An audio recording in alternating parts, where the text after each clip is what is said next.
सबसे पहली बात समझिएगा, जो ये कहता है ना कि मैं भगवान को देखता हूं, ये बात समझिएगा, जो भगवान को देख लिया है ना, फिर वो बताने योग्य होता नहीं है। जानत तुम्हें हो जाई, जो एक बार भगवान को देख ले उनके पास योग्यता नहीं होती कि वो और बता सके।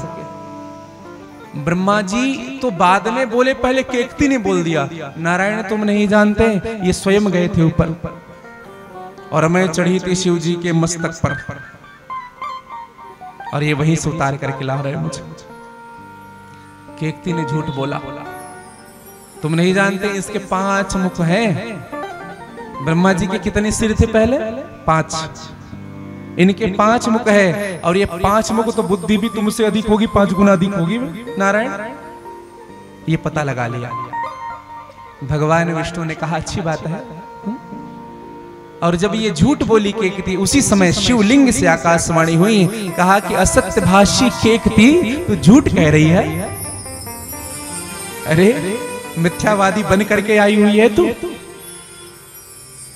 ब्रह्मा के कारण तू झूठ बोल रही है, शिव के सन्मुख झूठ बोल रही है तू, मेरे सन्मुख नारायण के सन्मुख तू झूठ बोल रही है। जा, हम तुम्हें शाप देते हैं केकती।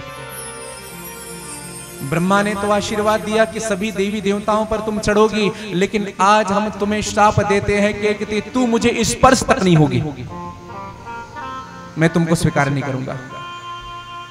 और इसीलिए केकती भगवान शिव जी के ऊपर नहीं चढ़ती। और भगवान शिव जब ये कहने लगे तो गौ माता ने कहा कि आप नहीं जानते ये सच में ऊपर तक गए थे। भगवान शिव ने कहा तू तो सुधर जा, गौ मैया तू तो झूठ मत बोल। और गौ माता को भी श्रापित होना पड़ा।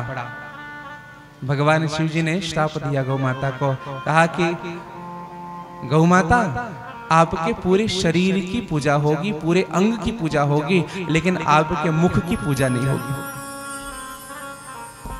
मुख की पूजा नहीं होगी।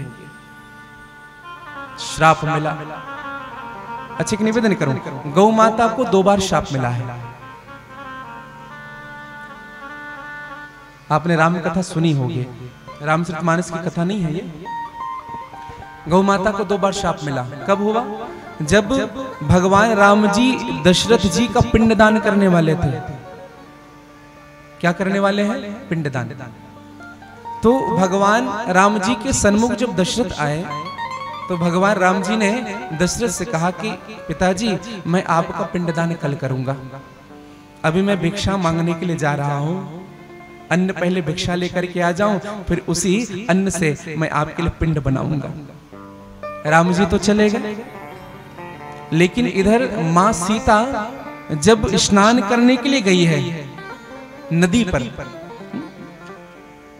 जब स्नान करने के लिए गई नदी पर, तो मेरे भाई बहन मां सीता के सन्मुख दशरथ ने आकर के एक बात कही, कहा कि पुत्री मैं नरकगामी हो जाऊंगा, अगर मुझे आज पिंडदान नहीं किया गया तो मैं नरकगामी हो जाऊंगा, इसलिए एक ही कृपा करो मेरा पिंडदान करवाओ।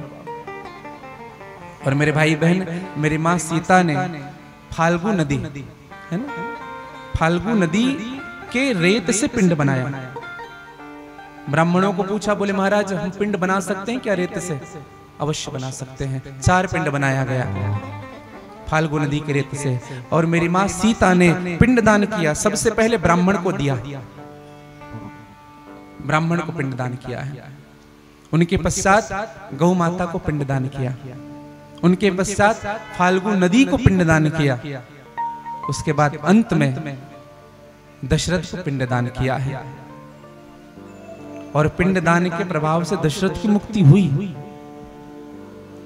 जब राम जी जब पधारे चावल लेकर के, और माँ सीता से कहा कि जाओ इनको पका दो और इनको पका करके पिंड बनाओ, हम पिंडदान करेंगे। माँ सीता ने कहा पिंडदान तो हो गया स्वामी। कैसे पिंडदान हुआ? कहा कि पिताजी आए हुए थे और उसने कहा कि पिंडदान आज ही करनी है, इसलिए हम फाल्गु नदी के रेत से पिंड बना करके दान करते हैं। भगवान राम ने कहा क्या सत्य कह रही है? माँ सीता ने कहा अगर विश्वास नहीं है तो विप्र से पूछ लो, ये ब्राह्मण बैठे हुए। भगवान राम ने कहा क्या सत्य है?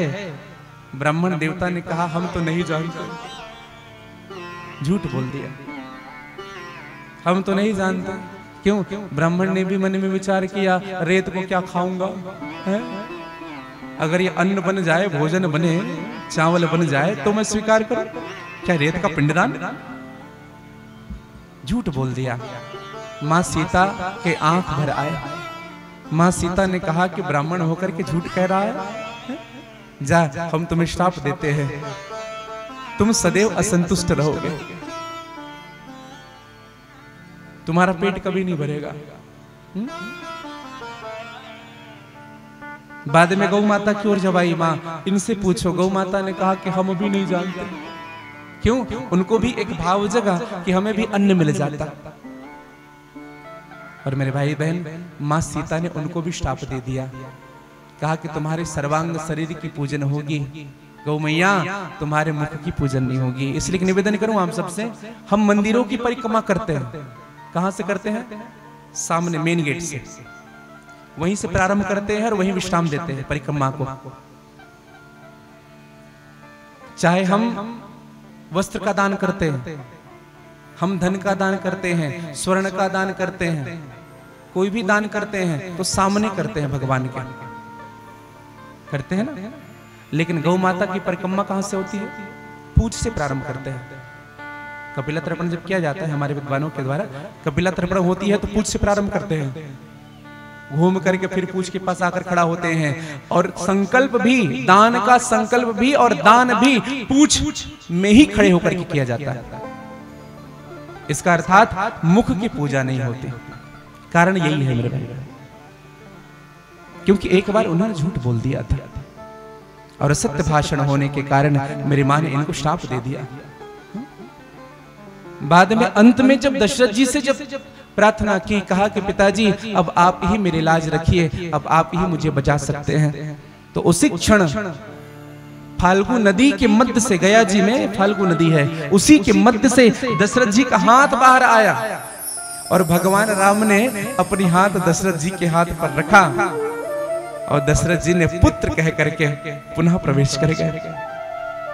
आज भी मेरे भाई बहन गया जी में हम जो श्राद्ध करते हैं तो फाल्गु नदी के मध्य में जाकर के पिंडदान किया जाता है, जिनसे उनके पूर्वजों को वैकुंठ की प्राप्ति होती है, साकेत की प्राप्ति होती है।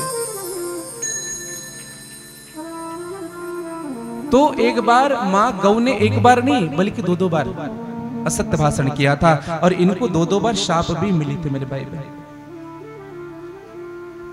सूत जी महाराज कहने लगे यही फाल्गु नदी है।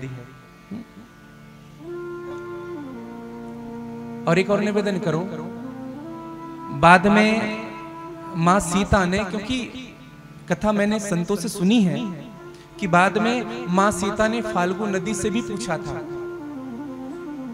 आप भी बोल दीजिए मां, क्योंकि मैंने पिंडदान आपसे बड़ा साक्षी कोई नहीं, क्योंकि सब चले जाएंगे लेकिन तुम नहीं जा सकती।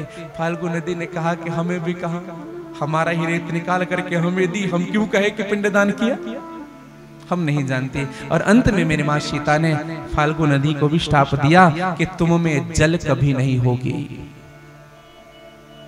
आज भी अब जाइएगा, प्रयागराज और काशी के मध्य में फाल्गु नदी है।